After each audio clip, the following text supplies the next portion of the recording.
Wow, we have a big audience from around the world. Devika, just ask them to type in on the chat box the countries they are from. I'll mention it along the way.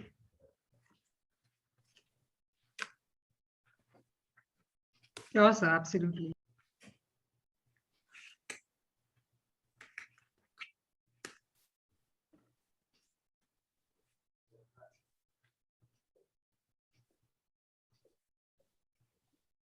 Unbelievable. This is the power of online. Huh?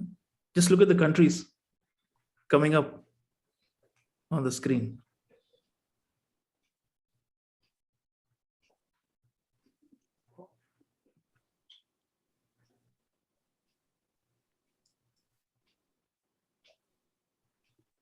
Wow.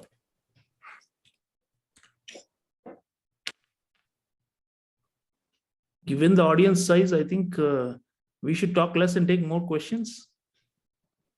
So almost, I think,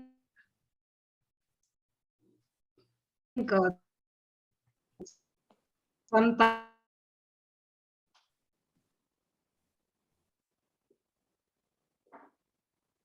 Devika, your screen is frozen. Okay. No, I'm just saying 1,000+ registrations for this webinar, and that's people who pre-registered. So there's a lot of interest for this conversation today. I'm super glad to see our panelists are all here. Many of them are joining us. So Sreeram, based on experience that I had last time, please. Devika, you have an issue with your audio. Please fix that. Mohan, go ahead, please. No, Sreeram, I was just thinking, you see, because you have so many participants, you may have to allot the last 15 or 20 minutes for administration questions. There will be a lot of questions on fees, scholarships, and so on. That only, I don't think any of us, the panelists, will be qualified to answer that. So I think you may have to divide it so that we use or you need to go beyond 1 hour. I'm very sure that's what is going to happen. So you have to because we have to cover we have to also fulfill the expectation of covering all the global risks. Correct. So no, if you cover Ukraine, Taiwan, and ISIS, you're pretty much done. Chip in for 1 or 2 minutes. Forget now the current ones, but we also have to prognosticate what is coming up. That is true, but that will take a while, because I don't know the interest of the students. It's quite possible last time there was a fair degree of administration interest as well. So we'll see. Yeah, we'll take it. They can shoot their questions in the chat box already. You can ask them to shoot the questions already into the chat box, and we can request people to kind of group it. Anyway. Yeah. So are we ready? Shall we go? Or are we broadcasting live now? Yes, so we're live. Okay. Greetings. Hello. How are you all? It's good to see you. On behalf of the Jindal School of International Affairs of OB Jindal Global University in India, I want to welcome you to this special webinar. I can see people joining in from dozens of countries around the world, and that is truly the whole promise and potential of online education, which we are delivering in partnership with Coursera in the form of the online masters in international relations, security, and strategy. This is actually the second semester which is about to begin for the program, but we are admitting a second cohort in spring. There's already a cohort that's coming in fall from nearly 25 countries, and admissions are open. So I want to flag that for your attention at the outset. We believe that there is a tremendous enthusiasm and energy around the world in learning in the online masters in international relations, security, and strategy, and we are here to support this cause. But today, to begin with, I would like to bring to your attention, introduce you to a star panel of experts from among our faculty members. Many of them are scholar practitioners who have been ambassadors and have held senior diplomatic positions for their countries. and have served with great distinction. Many of them are also teaching in the online MAIRSS program, and I'm really privileged. Let me just briefly, in the interest of time, acknowledge the presence of Ambassadors Abdul Fatah Moura, Ambassador Ravi Thapar, Ambassador Jitendra Mishra, Ambassador Hasib Mohammed, and I also have Ambassador Mohan Kumar. My colleagues, Professor Kim Emmanuel, Professor Devika Mishra are also with us, and so is Professor Tatiana Belousova. So we have here a panel drawn from, based on their expertise on various regions of the world, and I'd like to begin this discussion about global risks by raising some contemporary crises which are foremost on our minds and which are hogging the headlines right now, and is something that's a cause for great concern worldwide as to what is likely to happen in these regions. So we'll do a bit of a regional tour, panoramic tour of different regional hotspots, have a bit of a discussion on that, and then come back to the MAIRSS queries, as well as general comments and questions from all of you potential students or simply interested onlookers. I welcome all of you. Do use the chat box. I know that many of you are posting in it. So we look forward to more comments from all of you. So global risks. The point is, we are living in dangerous times. There's no doubt about it. This is not a normal era. It's certainly not a very orderly or a peaceful era.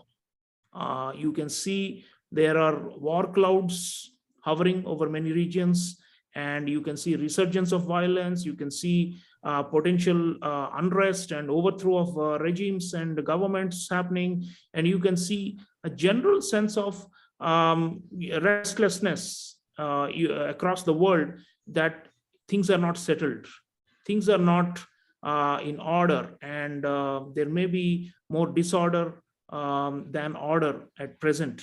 And you can see that in terms of the number of armed conflicts and the violent incidents that are happening around the world, the risks being posed to businesses. We will also talk about economic risks and risks to businesses, and what to expect from this year and the coming years, given what seemed to be the failure of institutions and the weakness of major powers to be able to maintain stability in different parts of the world.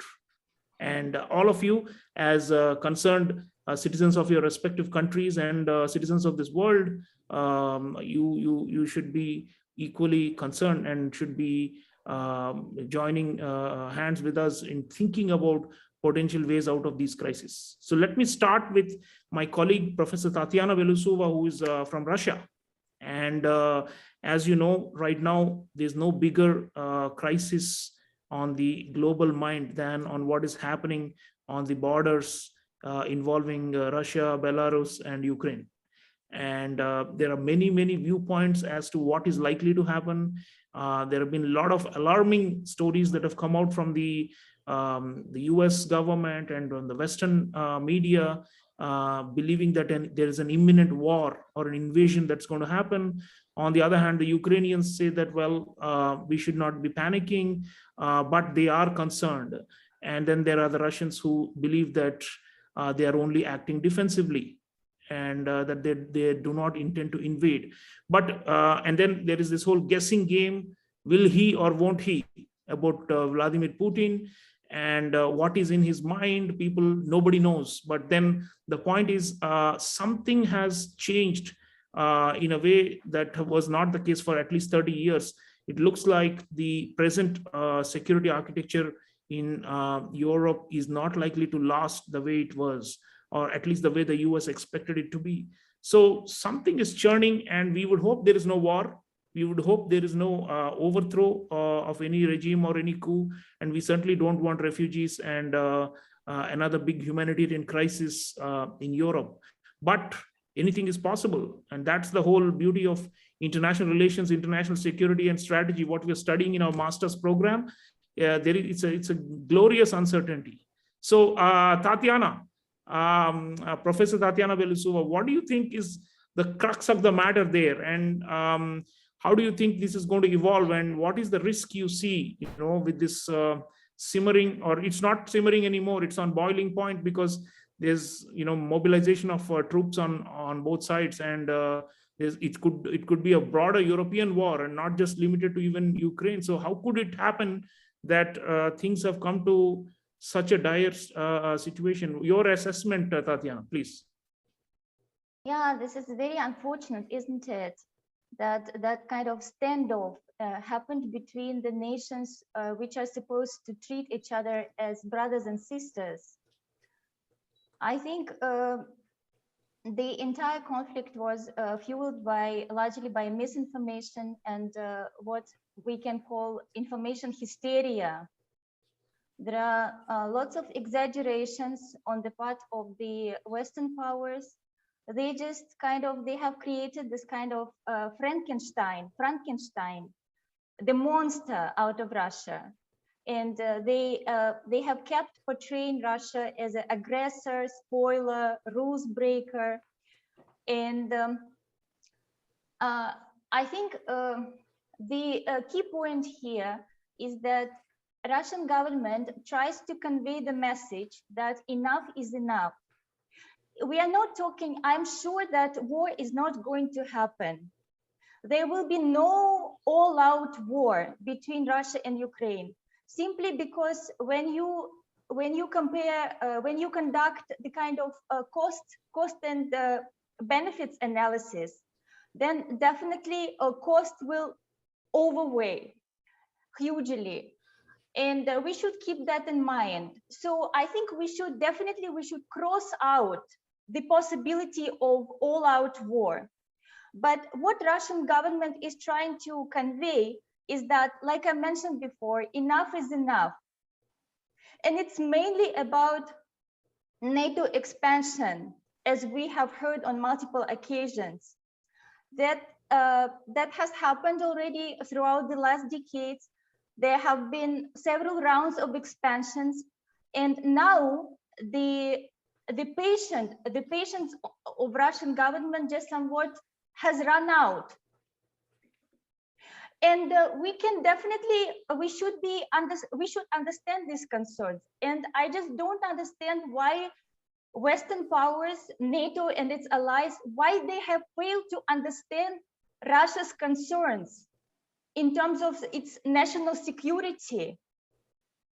I mean, no country in this world would be happy when the forces, which are not entirely friendly to Russia, they are coming closer and closer towards Russian border. Tatiana, let me interject there. Do you think this lack of understanding is primarily because of the mistrust relating to the regime? And the perception in the West is that Russia is an authoritarian regime, and that basically Navalny is in jail and Putin is a dictator, and so we can never trust him. That kind of liberal mindset seems to be a very significant player here, because there's this instinctive, and some of it is also left over from the Cold War period, right? There's this notion that the Kremlin, it's very secretive and dark, and who knows what they're planning, they're like villains.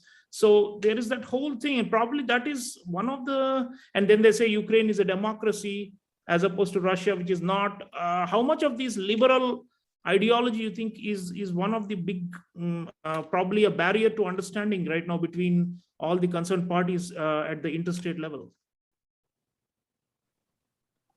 You see, when I heard I think it was 1 week ago, there was this United Nations Security Council meeting, and a Russian ambassador to the United Nations, Mr. Vasily Nebenzia, he said the Western powers, they largely behave like they are asking for war. Now you see, now they have sent troops to Poland, and troops on the ground. So it's just like, you're right. I personally have the feeling that there is this growing frustrations with Russia. You see, you mentioned Navalny, cracking down on opposition, annexation of Crimea, cyber attacks, then what happened, this Salisbury, right, this poisoning. So you see, the list goes on. And I think now we have reached, it's, you know, like a cumulative effect. Like all these events combined, they have just somehow blown up. And this is what has to do with this exaggeration I mentioned. This exaggeration, it is based on previous events.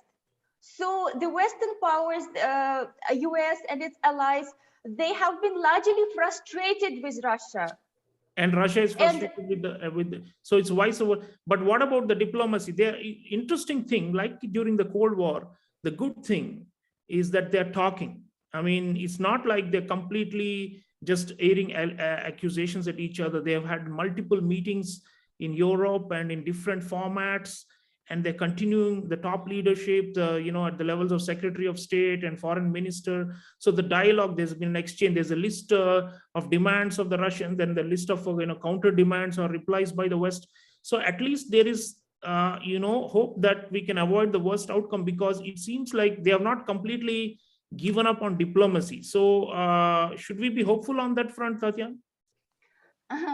There have been, you're right, there have been multiple talks on different levels, and even today, very important meetings.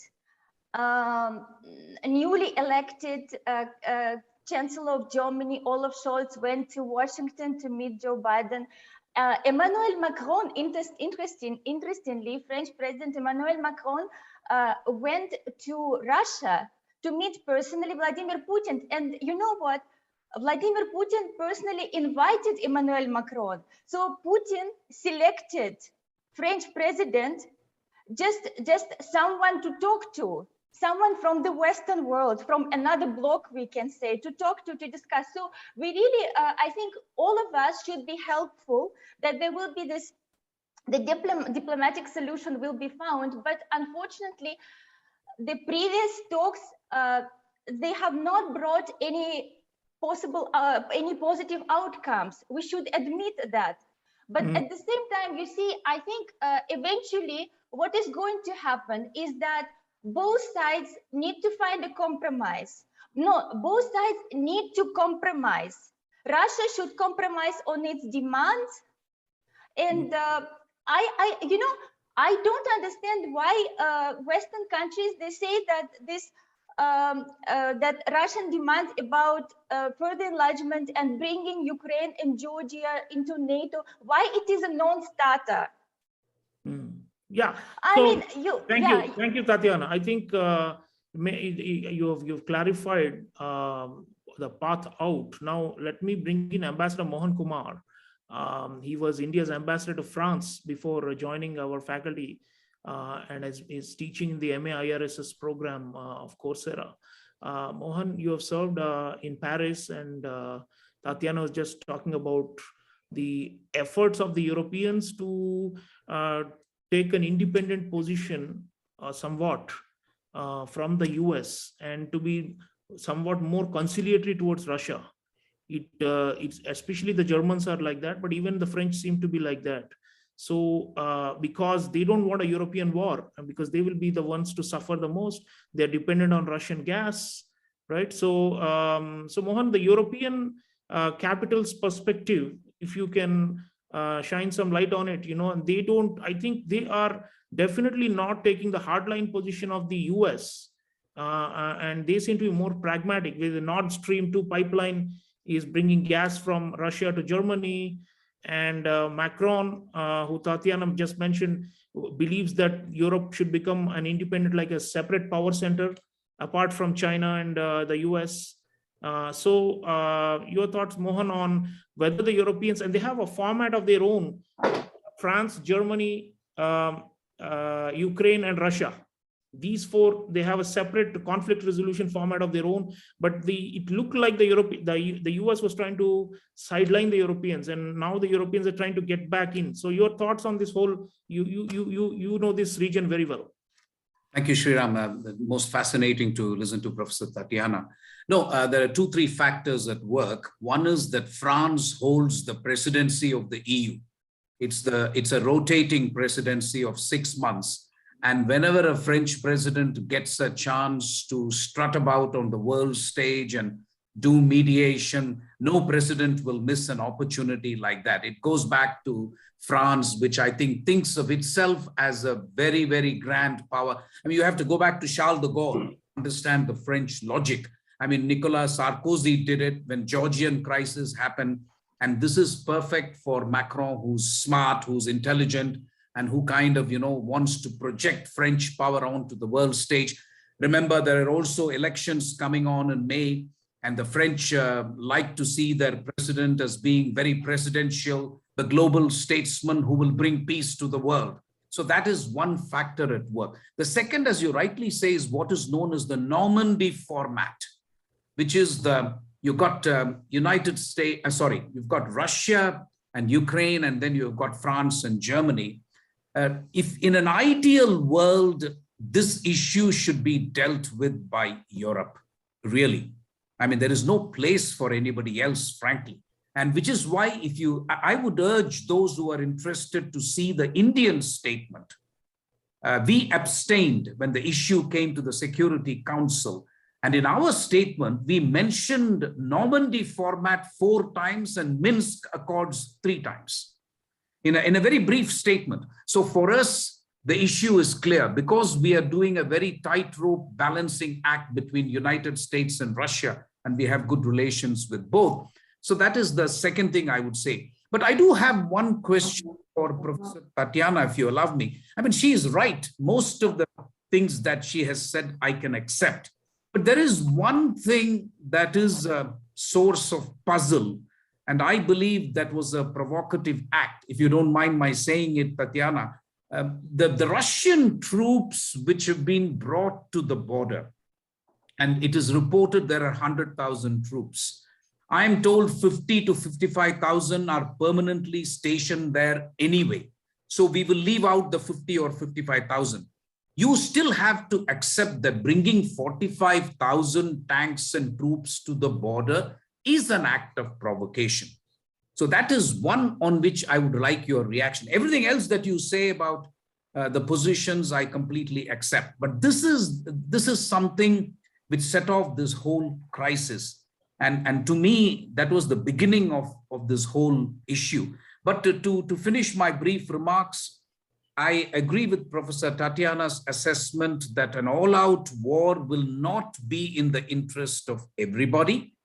But having said that, people do sleepwalk into crisis. One of the things that we teach in this course, Sreeram, as you know very well, is we give instances in history where leaders, what is known as the law of unintended consequences, especially in international relations. This is not a cricket match, or this is not a baseball match in which you can calibrate your moves in accordance with the opponent. You can't predict how things will happen. So I would say that, it cannot be said with absolute certainty that there is no war. I would conclude by pointing out to a very important geopolitical development, which is the joint statement of China and Russia, which I would request everybody, every student to read. It's a tremendous geopolitical development. China, for the first time ever, has supported Russia in its opposition to NATO enlargement. This is a matter on which China has never passed a judgment in the past. Now they have. So seeing Sreeram is a fragmentation of the strategy. I'm sorry, I'm taking too much time, but I think we are seeing a fragmentation of the strategic landscape with China and Russia on the one hand and NATO-led US on the other. Thank you very much. Thank you, Ambassador Mohan Kumar. I think Professor Belusua was also talking about bloc and the Cold War terminology is still here, and it does look like there are two camps out there. Although the Sino-Russian tight partnership is not really a military alliance, and they have internal issues between them, but nonetheless, there is a kind of an alignment. And we in India have often been asking the US to take a kind of a Kissingerian grand strategy where they isolate China and work out their problems with Russia, but it's not happening. In fact, Russia, China are going closer, as you saw with the opening ceremony of the Beijing Winter Olympics, where Vladimir Putin was present. But I'll let Tatiana come back on the point of the troops. But we have other crises. There are a lot of global risks out there. And I want to step aside to another region, which is the Middle East. Many of you in the audience must have been intrigued by the news reports about the violence in Hasaka in Syria, and the prison break and the very large number of ISIS jihadists who attacked a prison which was being controlled by the Kurdish guerrillas and which outside the control of the Syrian state. And there was a long and bloody siege that lasted for several days. And across the border in Iraq also, ISIS attacks, beheadings, there is a sudden resurgence. So those of us who thought that the caliphate is over, the so-called caliphate, they want to revive it, and they are resorting to extremely brutal and also tactically smart maneuvers where they are putting pressure on all governments as well as so-called semi-autonomous regions like the Kurdish authorities. Everybody is under pressure. And Professor Amura, who is a distinguished Syrian diplomat and minister, and who is our vice dean and teaches Arabic and also diplomacy and diplomatic negotiations for us. He's actually joining us from Damascus. So Professor Amura, your thoughts, is ISIS coming back? And if so, what is the meaning of all these years of the so-called counterinsurgency and the counterterrorism operations? It looks like Al-Qaeda, well, you can say that maybe that is kind of a weakened organization now, but the ISIS attraction still seems to be there, and there's a large number of their prisoners who are still, nobody is willing to take them back, and they're all being held in these Kurdish areas. There are thousands of them there, and the UN says that this is a major risk of a resurgence of terrorism in the whole region. So despite, almost 10 years of fighting in the region around you, it looks like this ISIS problem has not been solved. Rather, it seems to be is prepared for a comeback. So your thoughts on this big danger or this threat, and how can we really control this menace? Well, thank you very much, my dear. As a matter of fact, after the Anglo-Saxon invasion of Iraq, Syria found itself in a very, and the occupation of Iraq, as a matter of fact, found itself in a very crooked situation. The Americans in the East and the problems of Lebanon at that time in the South, the Israelis in the East, in the West, the Israelis in the South, the Turks also in the North. So as a matter of fact, to be very pragmatic, Arab Spring events and the issue of terrorists and Al-Qaeda and so on started since then, beginning originally in Afghanistan, which was Taliban was supported by the Americans, and Al-Qaeda started and are supported not only by the Americans, but also by their allies, whereby the Saudis and the Wahhabists, so on. So this interface struggle and disputes was the model for the future destabilization and reshaping of the politics of the Middle East. And this is in the words of George W. Bush when, invading Iraq and so on. We want to reshape the politics of the Middle East, but on what model? To be a model for the whole region. As such, Arab Spring events came up, which was very timely after the failure of all measures, all initiatives for peace and for stability and development. To go back to Europe, I can tell you something which is very in this one press conference of the foreign minister late foreign minister Walid al-Muallim. He said a statement that we forgot Europe on the map. Well, as a matter of fact, at that time, I was Deputy Foreign Minister. And the European Troika came, wanted to know some explanation, what does he mean? And they came to me and I met them. And I said very simply, every country in the world has the three maps: geographical map, political map, and economic and development maps. Geographical map is the international borders, legitimate, internationally well-recognized borders. In that respect, our borders have been, violated, and we want the liberation of our territory. So Hasaka is actually out of, Hasaka is right now geographically part of Syria, where this ISIS resurgence is happening, but it's outside the Syrian state. I will come to that, my dear, just to, if, I don't know how long time I'm given, but I will move 2 minutes, to sir. your questions. Yeah, So after the withdrawal of the American from Afghanistan, Taliban is back, Al-Qaeda is back. So there is a grand strategic agenda by the Americans. And that agenda is to keep the world boiling. Conflicts everywhere is threatening. One wonders, why would the external powers, whenever the Syrian army and their allies and so on attack the terrorists and the ISIS people and also Al-Qaeda and so on, then all of a sudden the American forces bombard the Syrian army? That is, in a way, a kind of supporting those in order to create that instability in the region. Why the Americans are there? They want simply the oil, simply the gas, the energy.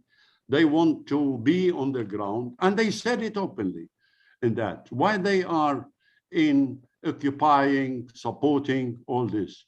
The Turks, for example, are also supporting the terrorists from the very beginning on this. Whenever the Syrian government and army and people, despite of all the devastation that has happened, that they are working hard in order to put an end to terrorism, to Al-Qaeda. And this is what has been expressed by President Bashar al-Assad. Yes, we are on the course of reform, process of reform, but reform with this sanctions is impossible. Just to tell you frankly, last night while I was preparing to join, there was no electricity. And I have to rush to buy a big battery, which I managed in order to do. So no battery, no gas. People are impoverished. Sanctions are hurting. So they want to liquidate the state, the central state, in order to create a vacuum. And this vacuum, if it is created with no central power, who will be in whose interest? It will be filled by the ISIL, and this is the chance for them.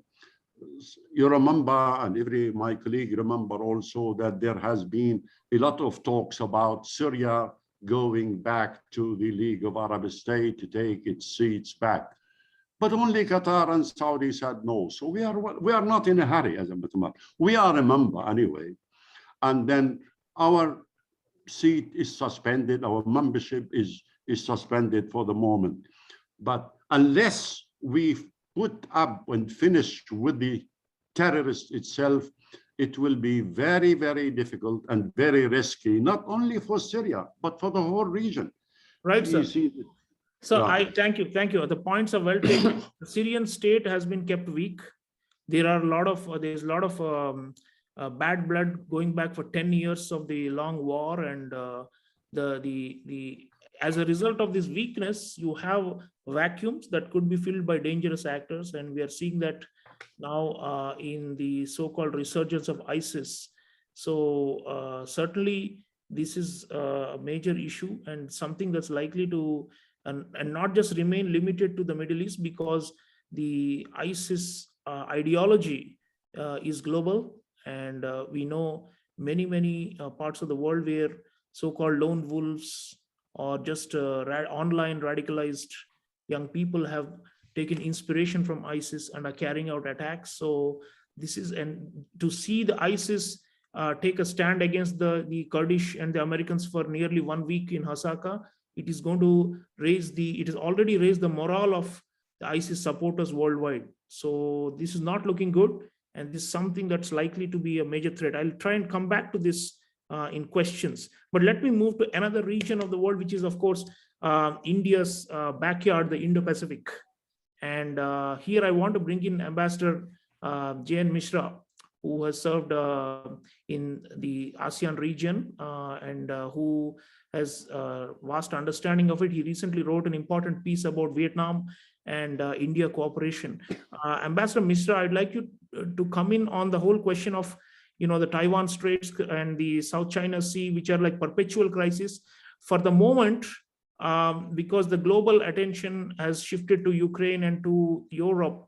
There's a bit of a breather. It seems like China is getting a breather, courtesy the Russian confrontation with Ukraine, because otherwise the focus until last few months or until last month or two was very much on Taiwan and the potential of a war breaking out over potential Chinese invasion of Taiwan. And now this year, 2022, Xi Jinping has a major party congress where he's likely to get a third term and break all the precedents. He has rewritten the constitution and is strengthening his control over power like no one else. He's hosting the Beijing Olympics very triumphantly and cocking a snook at the West. So, and making common cause with Russia. Now, definitely this China is emboldened. They've even had high economic growth of 8% in 2021, despite the global pandemic. Their exports are booming. Most countries, including the US and India, our trade balance is getting more and more adverse with China. So your thoughts on this theater and what are the risks here, and how can we avoid this, and what do you think are the mechanisms here in Asia to stop this Chinese juggernaut as we see it? Ambassador Mishra. Well, talking about the Taiwan crisis, as you said, Professor Chaulia, China has a breather right now, but that is purely at the tactical level. It is a central concern for China because it's a core issue. Taiwan has always been a core issue. It will be because it is historically, indisputably a part of the Chinese nation. Tibet is not like that. That's a very important difference. Now, China is a vastly more powerful country today than it was 30, 40, or 50 years ago. What does it mean? It has all the cards. It has the balance in its favor. Therefore, it can, in my opinion, act in a more pragmatic and relaxed way. The Americans themselves have made conflicting statements. There was apparently what appeared to be a statement by President Biden that if China attacks Taiwan, we will come to Taiwan's aid. And immediately, the Department of State clarified that to say, no, we believe in a one China policy. Now, that is the bottom line policy of the United States. So therefore, I don't see beyond a tactical, the scale can go up and down a little bit. I don't see this flaring into war because I don't think the Americans are willing to fight Taiwan's war if China invades Taiwan. And China doesn't have to invade Taiwan because it has all the cards anyway. It is already a winner by being far more powerful than before. Now, what does it do for countries like India? Now, India is under tremendous pressure for precisely that reason, because China is more relaxed about Taiwan, firstly, because it's powerful, and secondly, as Dr. Sreeram Chaulia said, because the focus is on Ukraine. I'm frankly baffled. I was going to say what Professor Mohan Kumar said, actually, that this joint statement, and this is where sports comes in. Sports becomes an arena for geopolitics. The Beijing Olympics become for the joint statement about NATO expansion between Presidents Putin and Xi. Now, that's a very, very important fundamental change, but all that happened in the 1950s. China and Russia were partners, and the US and the West were partners, two different sides. Now, today, China is the senior partner. At that time, the Soviet Union was the senior partner. The roles may have changed, but it's something like that. And India is isolated. I'm really frankly baffled that the Americans talk so much about supporting India to face China, but what have they done? Why are they putting pressure on Russia in Ukraine? It does India no good. Katsa and things like that. It does India no good, because their policy, if they are serious about containing China, their policy should be to strengthen countries like Russia, which is a declining power, though it is trying to rise once again. And you are not really strengthening a country like India at all by doing that kind of thing. And I see a kind of leaving India in the lurch kind of policy. And that's why we are seeing tremendous pressure. And I'm baffled that the Indian public is not concerned about this. Trade is $125 billion. Yeah. The pressure, the renaming of names in Arunachal Pradesh and the border, the new law on the border management and all these things are tremendous. It's a tremendous pressure, existential pressure against India. So Ambassador Mishra, if you are Xi Jinping and you are eyeing a third term and a coronation or becoming a president for life, and you have been at loggerheads with India on the disputed border for more than 2 years now. How does it look? I mean, do you think there could be a conflagration again? We still have, by the way, people have forgotten this, and I want all the audience, the students, to recall or know that while there is a hype about a Russian presence of 100,000 forces on the border with Ukraine and Belarus, the Chinese have massed 50 to 60,000 troops at the high altitudes in Aksai Chin on the border with Ladakh, with India. And we have done equal mirror deployments of 50 to 60,000 of our troops. They have been staying on those icy heights where it's minus 40 degrees Celsius and visibility is very low for almost 2 years now, eyeball to eyeball in many places. So there is that threat too. So Ambassador Mishra, this year, can we resolve and push the Chinese out of these positions? I mean, there are still a couple of places where, they are still adamant and staying put. They have vacated a few after India applied countervailing pressure, but they are still there. The crisis, the India-China crisis is not over. And maybe there could be some incident that could trigger. And every now and then you hear about some unfortunate developments along either the eastern sector or the western sector of the border, if the central sector is somewhat stable. So your thoughts on this? I mean, if you're China and you are saying they're confident about Taiwan because they can crush it, and the Americans are not sure about coming to the rescue of Taiwan. But what about India? They can't be so confident. They have suffered losses. India is a much bigger country. It doesn't have to be capability parity, right? I mean, in military parlance, it doesn't have to be equally matched.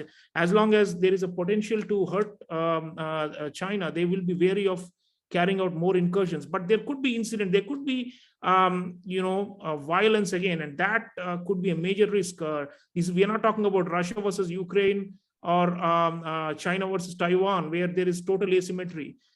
India versus China is a big Asian or even a world war. Absolutely. That depends more on India than China, whether there will be a conflict and deaths, more than just pushing and jostling.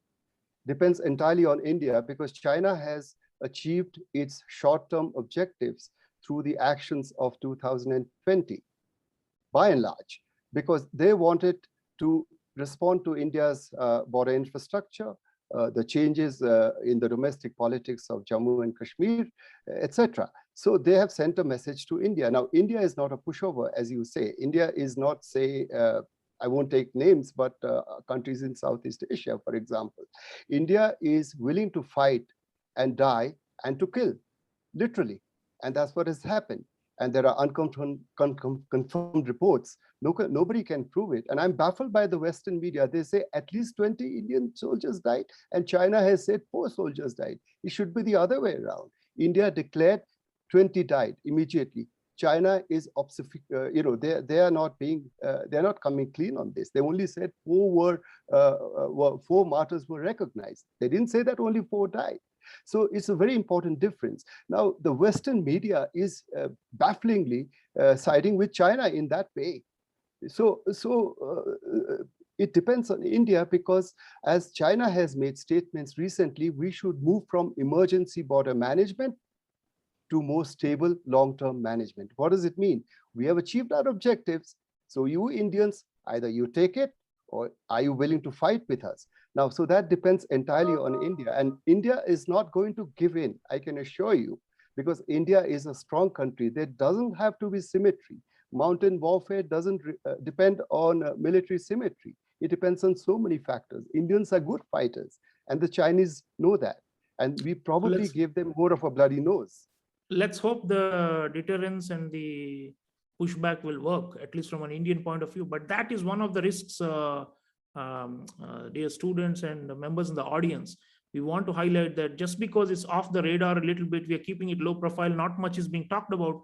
Don't discount another flare up between China and India, or possibly some kind of a solution this year. But let me move on to other issues. When we talk of global risk, it's not only political, and frankly, political doesn't mean only geopolitical. There are also economic risks. I want to bring in Ambassador Ravi Thapar, our executive dean, and he teaches economic diplomacy, and he's one of our core faculty members at Jindal. So, Ambassador Thapar, your thoughts?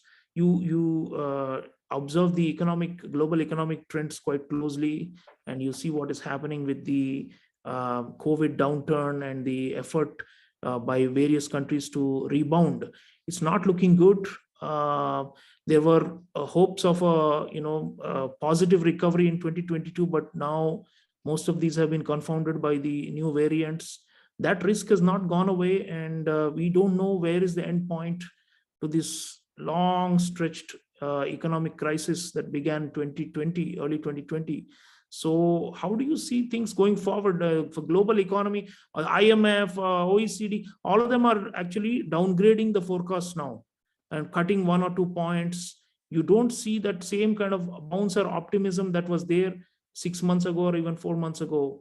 So it's a gloomy period for the global economy, and very few countries seem to be out of the woods. So your thoughts, Ambassador, on the economic risks, and what can we do to avoid the worst outcomes of these? I mean, many countries, there is social unrest, mass unemployment, regimes could collapse, there could be revolts and revolutions. We are seeing, protest movements gather storm in many parts of the world.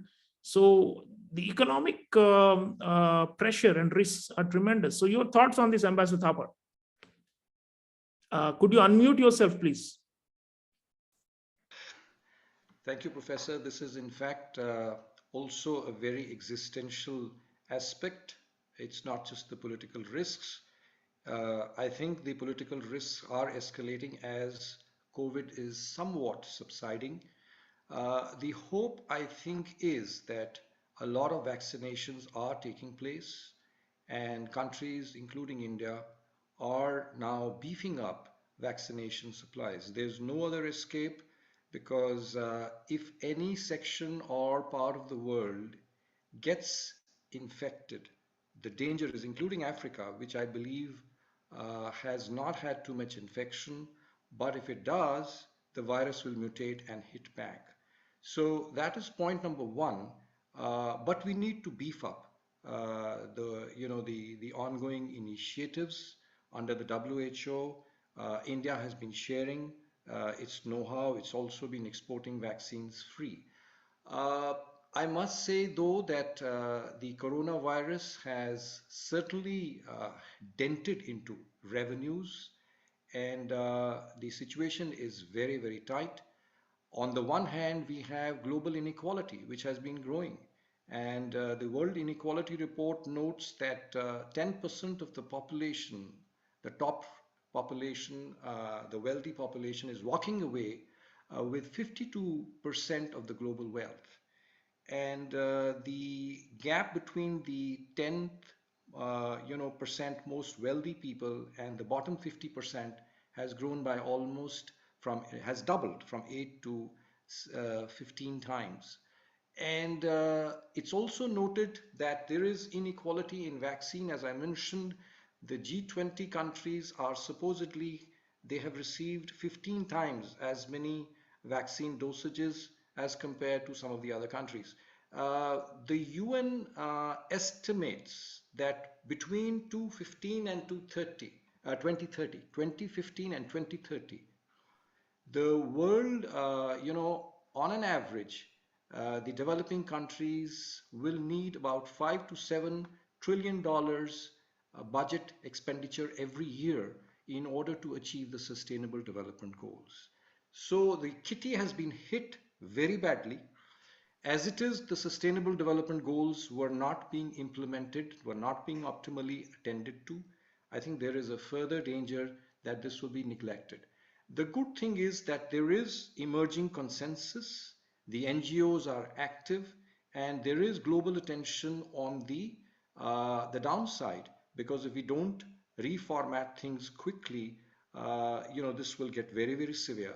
We should also know a basic principle here that unless the developing world, the southern countries are more prosperous, they will not be able to buy the goods and services of the north. So it's only a question of time before the recession and downsizing starts hitting the global northern countries. Now, what is therefore, there's one other point I'd like to mention. A good initiative for the first time, I believe the IMF Managing Director has noted, the largest allocation of special drawing rights, SDRs, was issued in August 2021 to the tune of $650 billion. And about 21 billion has accrued to some of the most disadvantaged countries. And some of the countries which were in better shape have been more generous and rechanneled it back to the IMF for redistribution. So these are some of the good things which are happening. But the problem is that unless we somehow get more allocation of resources, and we must also remember here the ongoing classical problems of climate change and the issues which anyway confront the developing world. So we were, in fact, the Jindal University had organized a seminar about the global South countries, and it was noticed that unless there is more unified position and coordinated positions by the countries of the South in order to put pressure in the UN, in order to somehow get the majority of the 193 countries in the General Assembly to put pressure on the UN and the permanent members, we are bound to face problems. One of the things which we could do, for example, is to deal more with each other. The southern countries can do more intra-south trade, goods and services, and somehow, bolster their sinking revenues.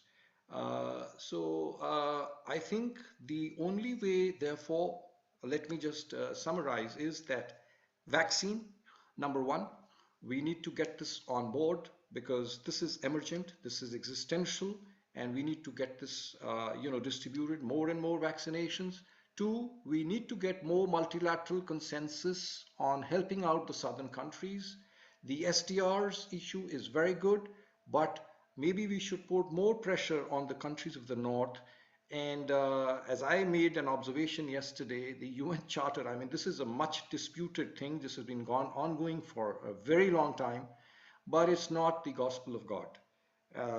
It is a human created system. And if the countries of the South, there is less politics between them, there is less religious community, political divide between the countries of the South, I think if they take more united and coordinated positions in the UN, I think we can put pressure on the northern countries, and we can get some of the multilateral consensus on climate change, on vaccination, on developmental cooperation, allocation of more resources for SDGs, some of these issues, including the WTO. I mean, it all resonates from the dissonance and from the differences which exist in the UN.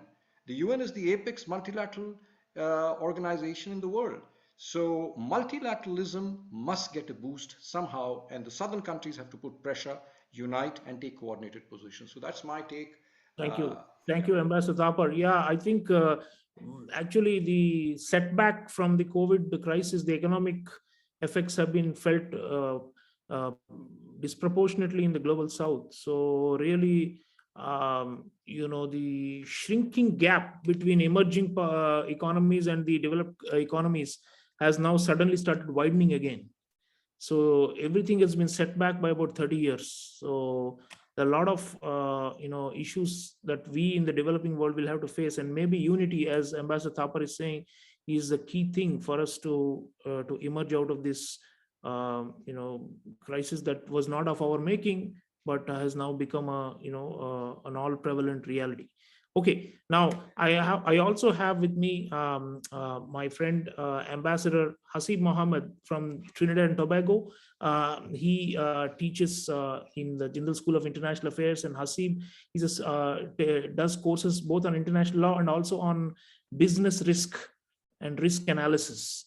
So Hasib, we've been talking about risk from a geopolitical as well as a macroeconomic point of view. But businesses and for the business community and for firms, it's not looking good, the outlook. So what are your thoughts on the business risks going forward? And some of the political risks obviously have proved to be major setbacks for the business community. So how do we assess the risks going forward for business, Hasib, in this kind of uncertain climate? Thank you, Dr. Chaulia. Good afternoon to everyone. I do teach an interdisciplinary subject, right? That's called political and business risk. It's not a conventional subject, but some of the topics covered in the course, it's relating to international politics as well as domestic politics. Because when you speak of risk and you speak about the management of the state at the domestic level and then at the international level, you have what we can describe as micro risk and macro risk, right? We are a bit limited on time, so I'll just tell you all quickly. So even within that course, we look at, say, the internal politics of certain countries and some of the issues that come out. Say, for example, if within the idea of risk and business, you have issues of, say, corruption, right, which is a global problem, also a domestic problem for countries around the world, right? Then you have issues of state capture or allegations of state capture, where you see in recent times, say, for example, during the presidency of former South African president, Mr. Jacob Zuma, you had allegations of state capture, right? And then you deal with issues, say, for example, corporate social responsibility. When you have all these foreign investments, say countries, well, large countries like India, where they have many multinationals in different, be it manufacturing, food, and pharma, how do they contribute or how do they give back to society? So corporate social responsibility, it's quite important. And very quickly, just to give you all a case study, right? In the Western Hemisphere, in South America, there's a small country called Guyana, right? Which has a population of less than 1 million people.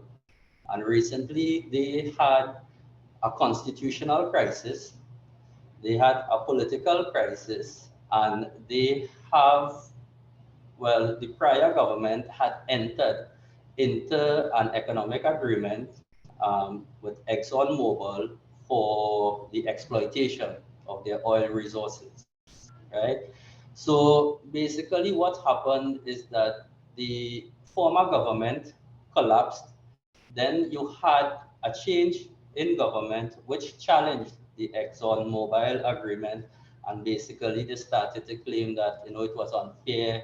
The people of Guyana would struggle.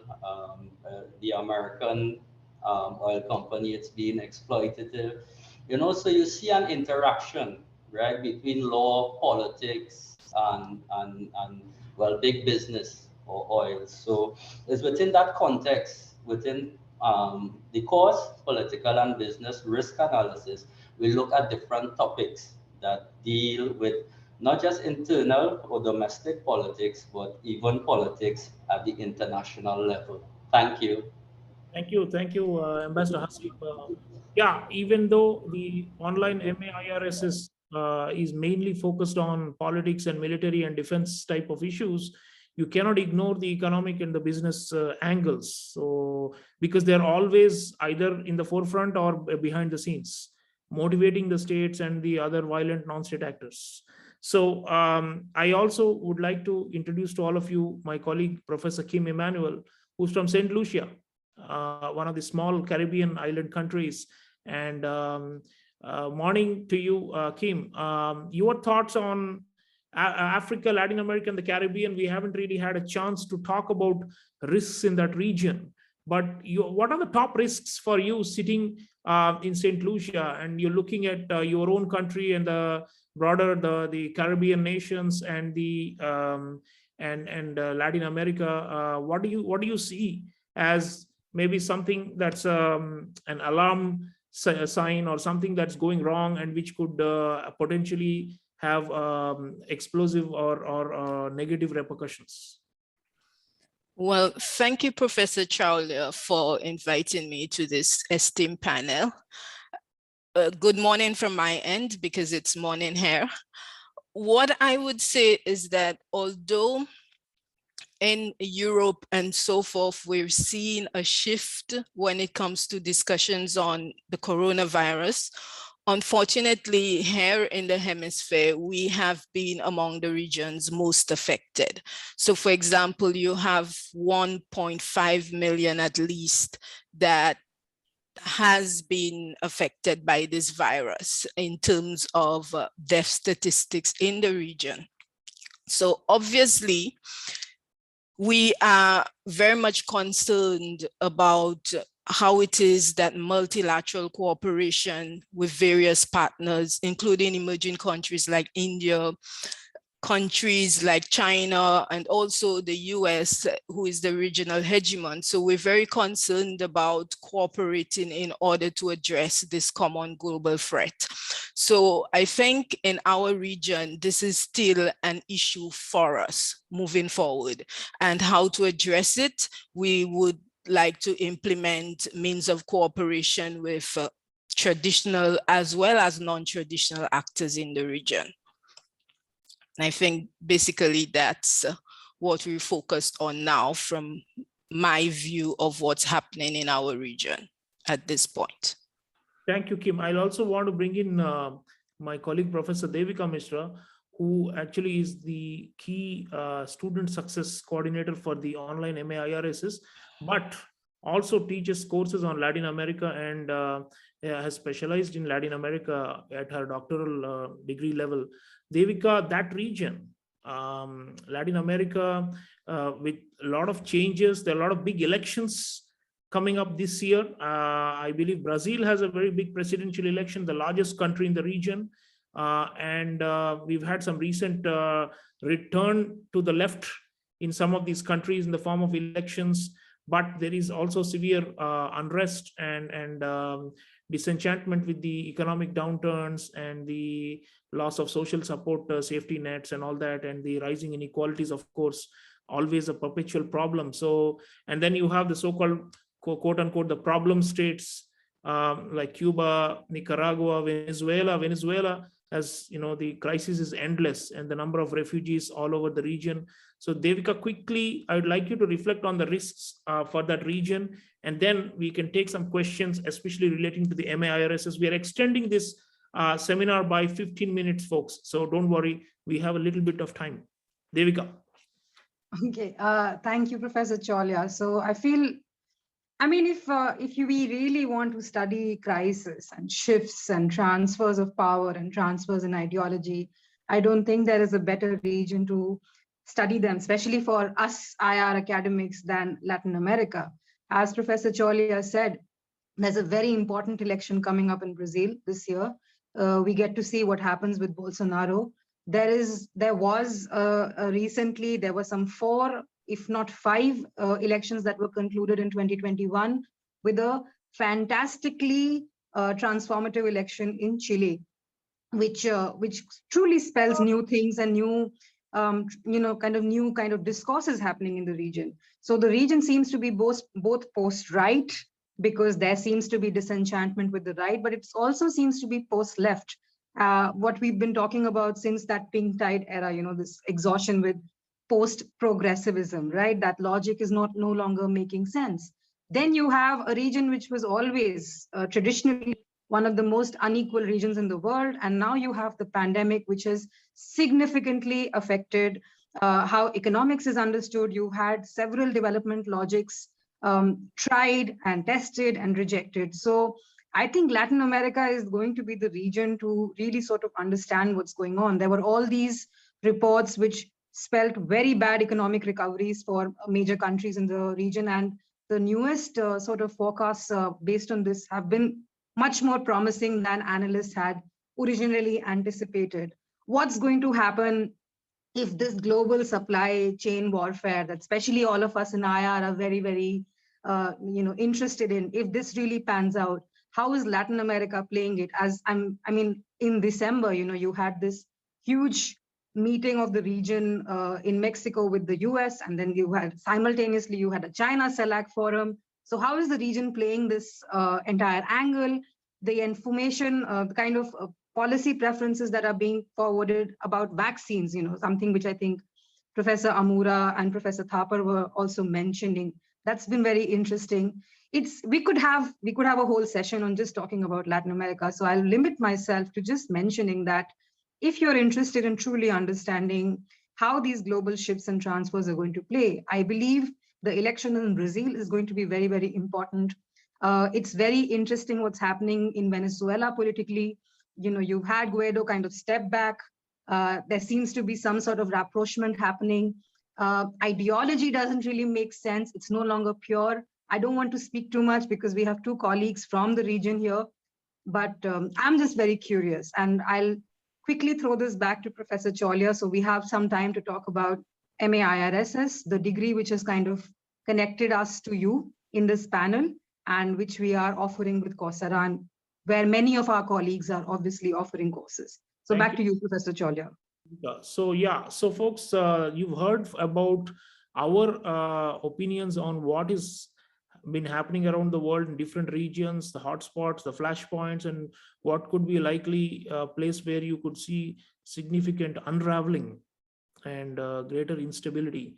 And obviously, nobody is a genius, or we are not Nostradamus to tell what exactly is going to happen. But surely with intelligence and with an eye and an attention to all these global crises, we can have a better, more informed opinion, well-rounded opinion, and hopefully influence policymakers as well as actors on the ground to step back from confrontation and violence and even war.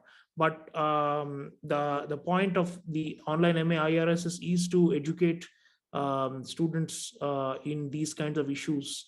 Our classrooms are full of these kinds of topics. What you heard today in the last 1 hour is simply a little bit of a teaser, if you like, to the full motion picture, which is the online MAIRSS. So I want to invite all of you to apply. The spring semester admissions are going on. We'll have plenty of time in the classroom to discuss these global crises and ongoing as well as historical issues as we go forward. Spring semester admissions are on. The deadline is coming up. So we have just 5 days or so. And I urge you all to visit the Coursera website and fill in your form. It's in a completely non-fee based application. We don't charge a single pie for anyone applying. But then the point is you will need to meet some criteria. And I'm happy to tell you that the last fall, when we admitted students in August and September, we had students from more than 20 countries in the class, and they are now entering their second semester. But we are opening up freshly for new people to come in for spring. So those of you who come in and who are eligible and who qualify after applying will be starting as a separate cohort from the one that came in fall. You will be starting with international relations theory and diplomatic practice, and then doing a course on war, weapons, and intelligence, and one on maritime security. So these are the first semester courses that are coming up, all very exciting. I'm also teaching myself along with many of my colleagues who spoke today, and you will come across us as your instructors as once you enroll in the degree program. There are a lot of questions about the ongoing crisis. Lot of people have asked questions not only about the Middle East and about Eastern Europe, which are obvious, which we took up at the top of the hour, but also there's a very interesting question by Sandesh about the Myanmar crisis. We seem to have forgotten it. Yes, I mean, there is resistance to the regime in Myanmar, but the military is also consolidated. So we don't know whether there will be some kind of a further conflagration there. We'll have to wait and see. An interesting parallel is what is happening in Sudan. Very similar to Myanmar. Military initially opened up, then closed, and now they have again retaken controls, and the people are protesting, and the people don't want military dictatorship, but you never know what will happen. So that tussle between people and authoritarian regimes, always, it's a perpetual feature of the international horizon, and you'll see more of those, I'm sure, this year. Is there, I have an anonymous question, is there a safe region or country for the world one could bet on for the next decade? I think all of us are globally. Norway, Sweden, Finland. That's it. There you go. There you go. The Scandinavia. Costa Rica also. Costa Rica. Yeah. Perhaps Latin America. It has no army. It has no army. I'm right now in Bogota, Colombia. They are not. The discourse here is like India. Yes, great civilization and all that. They are not aware of what's happening between India and China, for example. And I don't think they care much even about Ukraine. So they are very self-contained out here. Is this a peaceful region? I don't know. There are other experts to answer that. Well, yeah, sometimes until a crisis comes to your doorstep, people don't take it too seriously. But so there is a question by Jinedu Abibu Mohammed. Can you touch on the coups happening in West Africa? 5 or 6 coups in the last 4 or 5 months, almost in the so-called Francophonie part of Africa, very disturbing. The Sahel region, unbelievable actually. I mean, it's almost like a coup contagion. Burkina Faso, Mali, Guinea, and then there's Sudan, as I've already mentioned, and then more could come up as we speak. So, Sreeram, can I just take 1 minute? Sorry. Please, Mohan. No, I think there is a reason for this, because I was very struck when you told me 5 coups. I had not thought of it. I think as there is a relative decline in US power, and as we see the international system getting fragmented, the regional crises now will be left to their own devices. Please don't take this the wrong way, but very soon the Myanmar crisis will be up to ASEAN. The superpowers have no interest in getting involved in Myanmar, frankly, and sanctions only work to a certain point. Same for Sudan. And with due respect to Latin America, I don't know if Devika will agree with me, but I genuinely think it's going to be an ignored region. Brazil might have some traction from time to time. So in these areas, the pent-up thing is now coming out. And we will see, I think, more and more regional crises in which the United States, Russia, and others, and Europe will refuse to get involved. I know a little bit about France's intervention in Mali. There are people in France who are saying, listen, why the hell are we getting involved? We've got our own problems. It was a failure. 5 years they have been there in Mali, and now there's another coup. So, folks, we are almost out of time, but I want to briefly address all of you and urge you to think about applying to our MAIRSS program. It's the only one of its kind, a very, very affordable program, and something that, where all these expert opinion that you heard in the last 1 hour and 15 minutes, you could have them as your professors, and you could have a lot more interaction. And I can guarantee you in the Coursera program is not just pre-recorded videos that you see, you also have live sessions with our professors.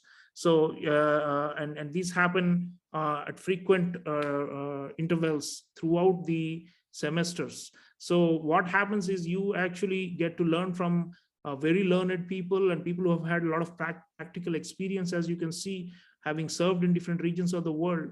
So it's a truly global program and befitting a global class like all of you. So I want to urge you all to apply, and we will look at it favorably, provided you have a bachelor's degree, which of course is the prerequisite. Sometimes we get questions that, I haven't received my bachelor's degree and can I still apply? I'm sorry, you need to have a bachelor's. Without that, that's the minimum prerequisite, and then there's an application process. So just go through it, please. It's all crystal clear. Please write to us at, is it online at jgu.edu.in? Devika, do you want to say? Yes, I just wanted to kind of wrap up. I think you've already covered everything, but there were two questions that I wanted to raise quickly. The first question was on scholarship. As Professor Chaulia has just mentioned, this is the most competitive and most affordable program that you could find for an MA in IRSS on Coursera. So unfortunately, we are not able to offer scholarships at this time, but you will find that as colloquially we would say, it's bang for the buck.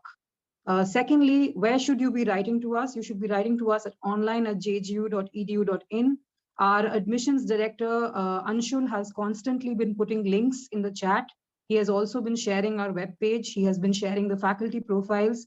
If you would head over to our program website on Coursera, you will find a variety of pre-recorded videos. You will find access to even previous webinars that we have held with some of our colleagues who might not be present in this webinar, where you can find more information about the program. As Professor Chaulia has already mentioned, and again, Professor Mohan is the one who offers the course on diplomatic practice. He's also the program director for MA IRSS. So there are three of us here from the program staff. The deadline for applications for the spring cohort are on 12th February. So we urge you to apply, and we urge you to take a look at our website. Please write to us with any questions at online@jgu.edu.in. We'll be happy to kind of hold your hand through the process. So back to you, Professor Chaulia. That's all that I have to say. Thank you, Devika. Thank you, folks. Thank you, all my distinguished colleagues. We have a large panel, so I will not name each and every one, but I think we learned a lot today. And the point is to keep an eye for the potential for risk and how to mitigate the risk. That's the only way we can navigate this our earthly journeys. Frankly, I mean, we are all born here, and we have tremendous problems, and we cannot shy away from them. We cannot certainly afford to be blissfully ignorant. This is not the time. This is my own view is that we are in an era of cascading crisis, one building up over the other, and it's a long, extended spell of crisis. So let's buckle up for it, and let's educate ourselves more. Let's acquire an advanced degree in this field, and we welcome your applications. We look forward to having you in our class sometime very soon. So thank you, everyone, and have a safe time, and do think about many of the points raised by our colleagues today, and try to decipher and try to get to the bottom of a lot of these pressing global challenges and risks. Thank you very much. Take care. Thank you. Thank you, sir. Thank you. Thank you. Thanks a lot, everyone. Thank you.